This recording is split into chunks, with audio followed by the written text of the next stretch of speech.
Hello, so today I want to talk about one of my recent reads, which is a memoir. I Am Debra Lee by former CEO of BET Networks, Miss Debra Lee.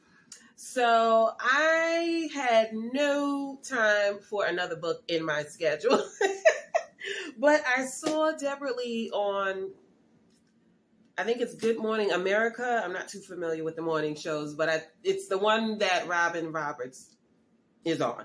And so Roberts was interviewing her, and Lee was talking about how she had a relationship with then CEO and founder of BET, Bob Johnson, which I had no idea. So, obviously that piqued my interest. So I had to grab it. And hello, my name is Tamika. And whether you stumbled upon Junkie for a story or are here by intention, thank you for stopping by. I hope you enjoy this video, and if you do, please give it a like and subscribe by the end of the video, and hit the bell for notifications so you won't miss new videos when they are released. And now, on to the video. Normally, I don't even buy books until I know that I'm going to like it. But for some reason, I just went out and bought this one. I didn't even go to the library like I normally do.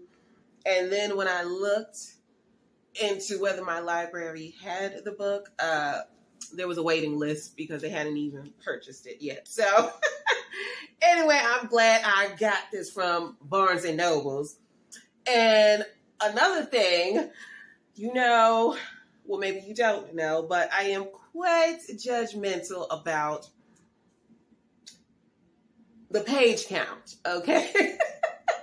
So this book is about 242 pages, okay?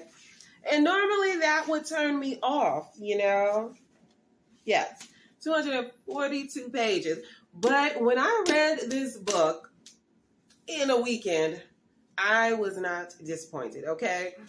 This book, well, first let me tell you, Debra Lee, she comes from a lawyer background. Now, she doesn't have trial experience, but she was a junior associate for,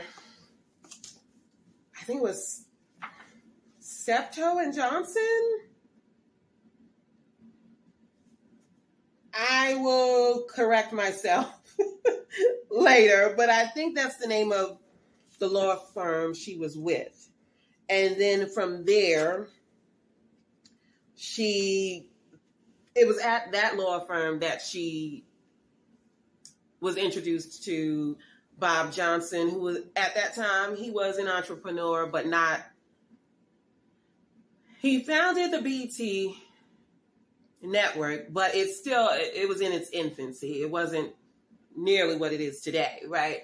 So she was unhappy with her position at the law firm and exploring other options at this point. And then it was Bob who offered her the position of general counsel at BET. And from there, first,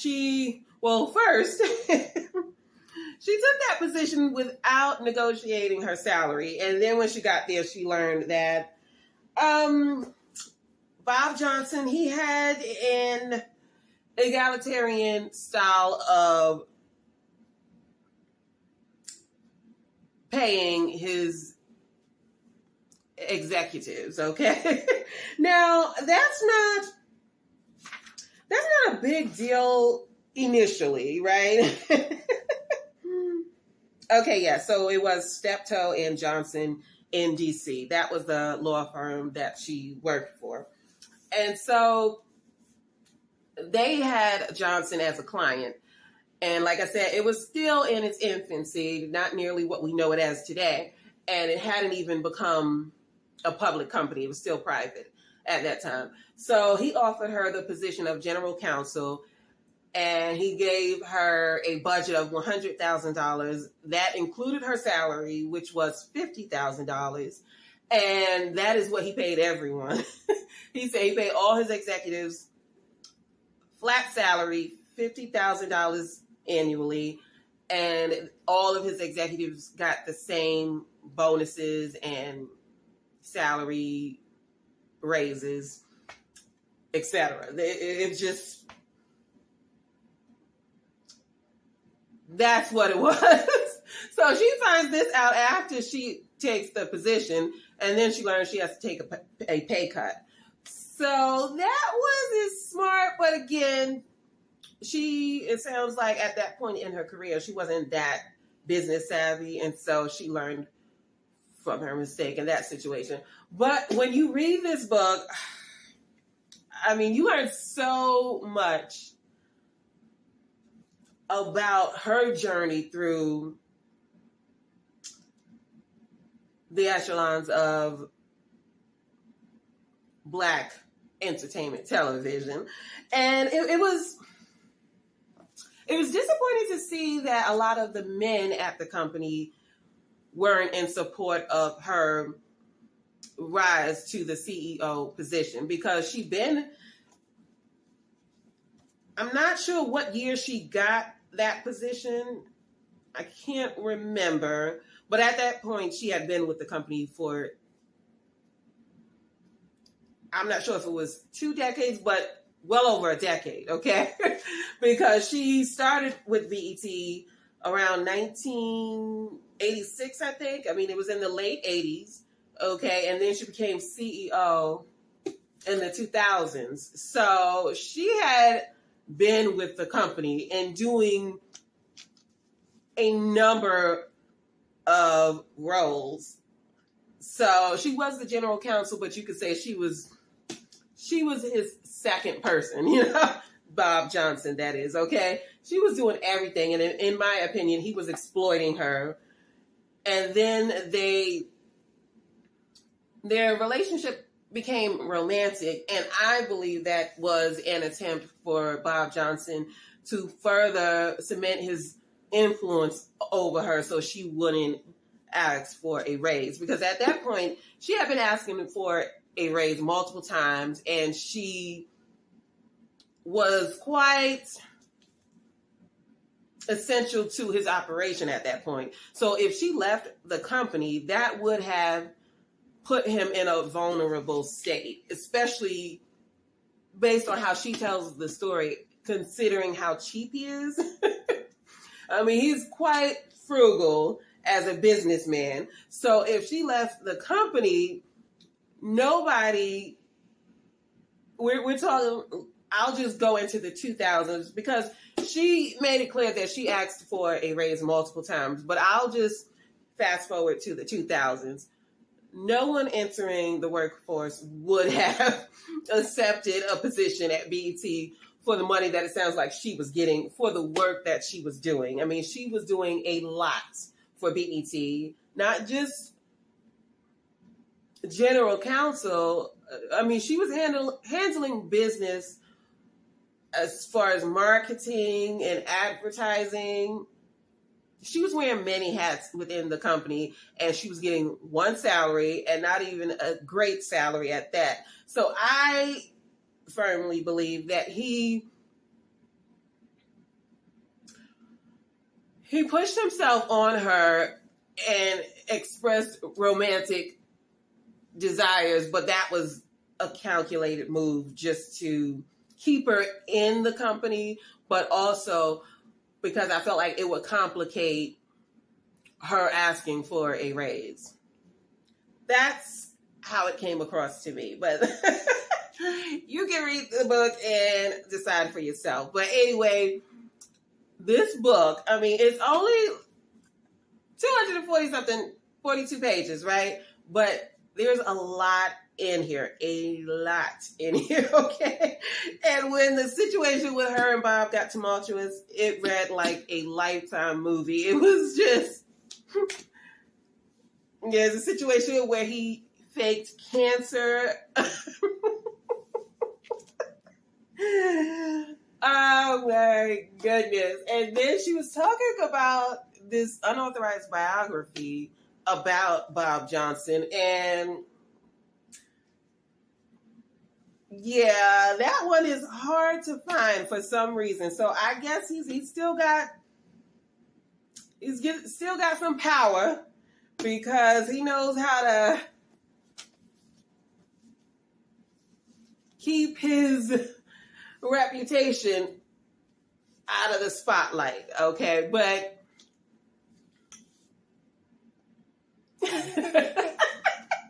anyway, this book was salacious in the best ways, and I would highly recommend it.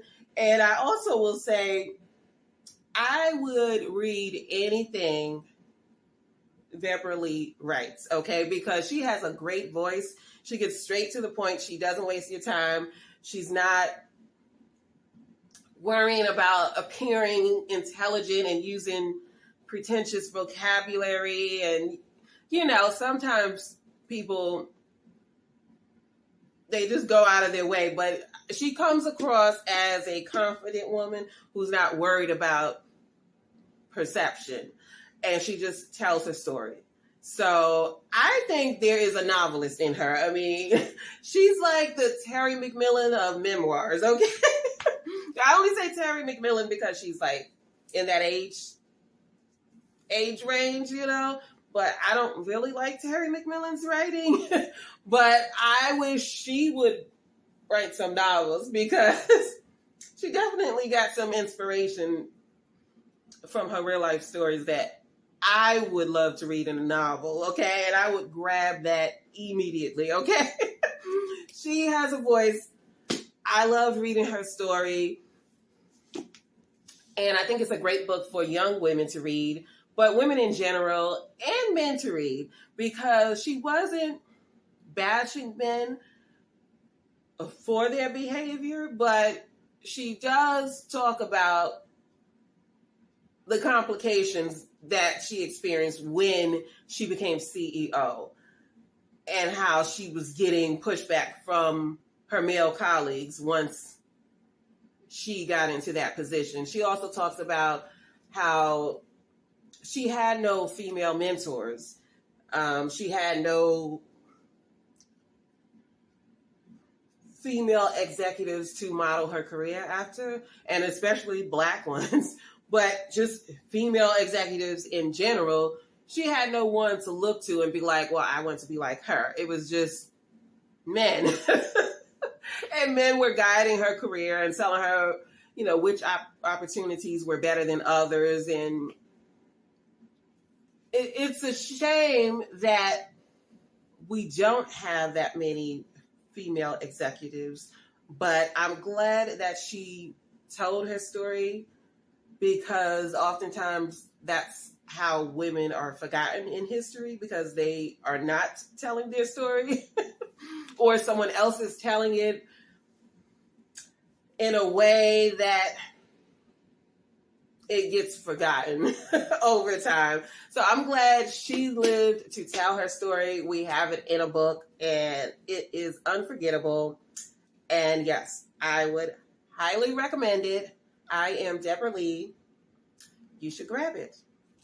All right, well, I am going to wrap this up. Hopefully you liked this. If you did, give it a like, subscribe, comment on your thoughts about Debra Lee and her time at BET.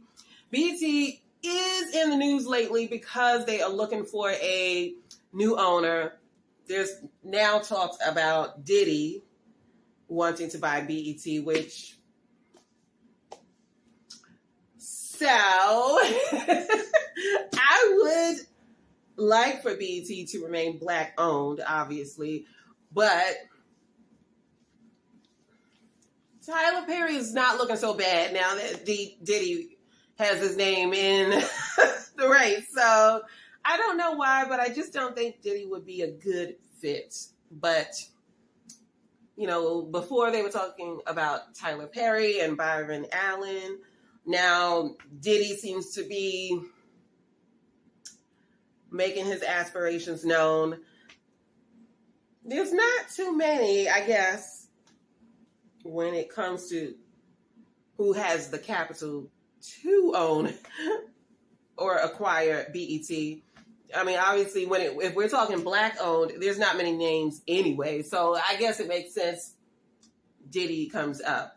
But like I said, I would not want to see that happen. That's just my opinion, but his name is in there. So we'll see what happens. Hopefully the right person will get it. But anyway, I will put a link in the description for this book. If you are curious, I recommend you go to the bookshop and grab a book. I got this from Barnes & Noble, but I'll put a link in the description, okay? So anyway, I'm going to get out of here, and I will catch you in the next one. Bye.